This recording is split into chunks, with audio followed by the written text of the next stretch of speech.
Ramdhani classes में आप सभी का स्वागत है। और अभी हम गुप्त वंश को पढ़ा रहे हैं। और इसमें पिछले क्लास में हम लोगों ने देखे कि गुप्त वंश की जो स्थापना हुई वह 240 ईस्वी को हुई। और 240 ईस्वी के इसकी स्थापना श्री गुप्त के द्वारा कराया गया था। किसके द्वारा? श्री गुप्त। और अब यहाँ से हम पिछले क्लास में हम लोगों ने चंद्रगुप्त द्वितीय तक पढ़ा चुके हैं और आज के क्लास में कुमार गुप्त से शुरू करने जा रहे हैं। तो यहाँ से सबसे पहले देखेंगे कि 415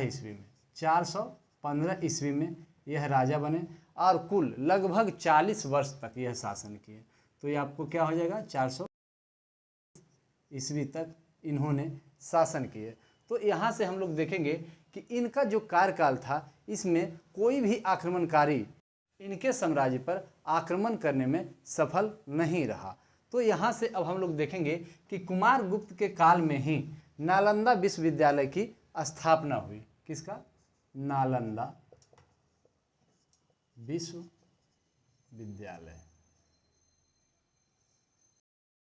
नालंदा विश्वविद्यालय की स्थापना किनके कार्यकाल में हुई? तो कुमार गुप्त के कार्यकाल में। तो यहाँ से अब हम लोग देखेंगे कि यह जो नालंदा विश्वविद्यालय है यह बौद्ध धर्म से संबंधित है। और यह जो नालंदा विश्वविद्यालय को ध्वस्त किया वह कौन किया?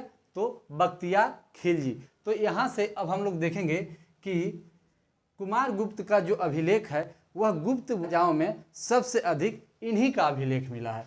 कुल 18 अभिलेख जो कि गुप्त राजाओं में सबसे अधिक है। गुप्त राजाओं में सबसे अधिक अभिलेख इन्हीं कुमार गुप्त का है। उसके बाद हम लोग देखेंगे एक और इम्पोर्टेंट पॉइंट, मंदसौर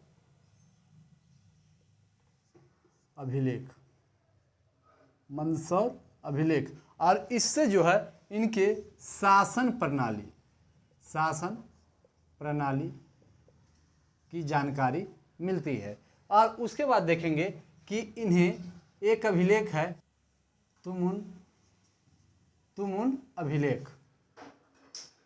तुमुन अभिलेख में इन्हें शरदकालीन सूर्य कहा गया है। शरदकालीन सूर्य एक तुमुन अभिलेख है और जिसमें कुमार गुप्त को क्या कहा गया? शरदकालीन सूर्य। और उसके बाद देखेंगे इनकी प्रमुख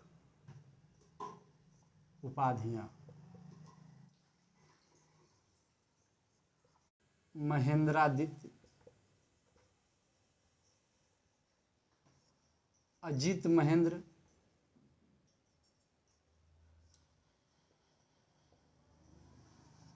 और उसके बाद देखेंगे अश्वमेघ महेंद्र,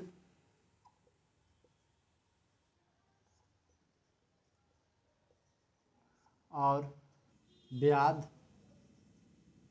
बाल पराक्रम। तो यहाँ से जो जो इम्पोर्टेंट पॉइंट था कुमार गुप्त का वह सभी पॉइंट को हम लोगों ने कवर किए।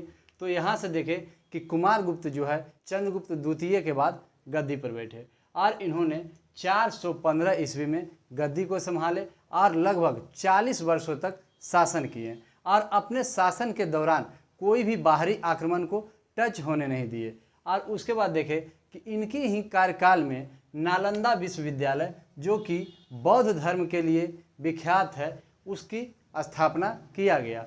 और उसके बाद देखें कि कुमार गुप्त का जो है वह गुप्त शासकों में सबसे ज़्यादा अभिलेख 18 अभिलेख मिले हैं।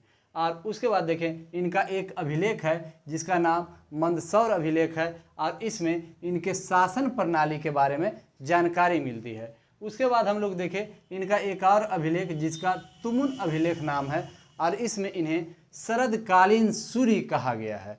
उसके बाद हम लोग देखें कि इनकी प्रमुख उपाधियां जो ग्रहण किए हैं उस उपाधियां में महेंद्रादित्य, अजीत महेंद्र, अश्वमेघ महेंद्र और उसके बाद व्याध बल पराक्रम की उपाधि को धारण किए हैं। तो यहाँ से अब हम लोग अगले राजा को देखेंगे। कुमार गुप्त प्रथम के बाद जो प्रमुख राजा बने वह कौन राजा बने? तो स्कंदगुप्त। तो यहाँ से हम लोग देखेंगे कि इनसे भी बहुत ज़्यादा एग्जाम में प्रश्न बनते हैं। तो देखेंगे स्कंदगुप्त के काल में ही हूनों का आक्रमण हुआ। किसका आक्रमण हुआ? तो हूनों का आक्रमण। हूनों का जो आक्रमण हुआ यह किससे जानकारी मिलती है? तो भीतरी स्तंभलेख, भीतरी अभिलेख, जो कि कहाँ है? गाजीपुर। तो यहाँ से देखेंगे कि हूनों का जो आक्रमण इनके कालकाल में हुआ उसको क्या कर दिए? विफल कर दिए, विफल। और विफलता करने के कारण इन्होंने एक उपाधि को धारण किए और उस उपाधि का नाम उपाधि सक्रोपम। और उसके बाद एक और उपाधि धारण किए। क्या चीज़ का उपाधि धारण किए? तो क्रमादित्य, क्रमादित्य का भी उपाधि को धारण किए। और उसके बाद देखेंगे कि स्कंदगुप्त के कार्यकाल में भी सुदर्शन झील का जो है वह मरम्मत करवाया गया। किसका मरम्मत? सुदर्शन झील, सुदर्शन झील का मरम्मत करवाए, मरम्मत करवाए। और उसके बाद हम लोग देखेंगे कि यह सुदर्शन झील का जो मरम्मत करवाए उसका जो प्रशासनिक अधिकारी था चक्रपालित। तो यहाँ से और उसके बाद हम लोग देखेंगे कि इन्होंने अपनी प्रशासनिक व्यवस्था को देखते हुए इन्होंने अयोध्या को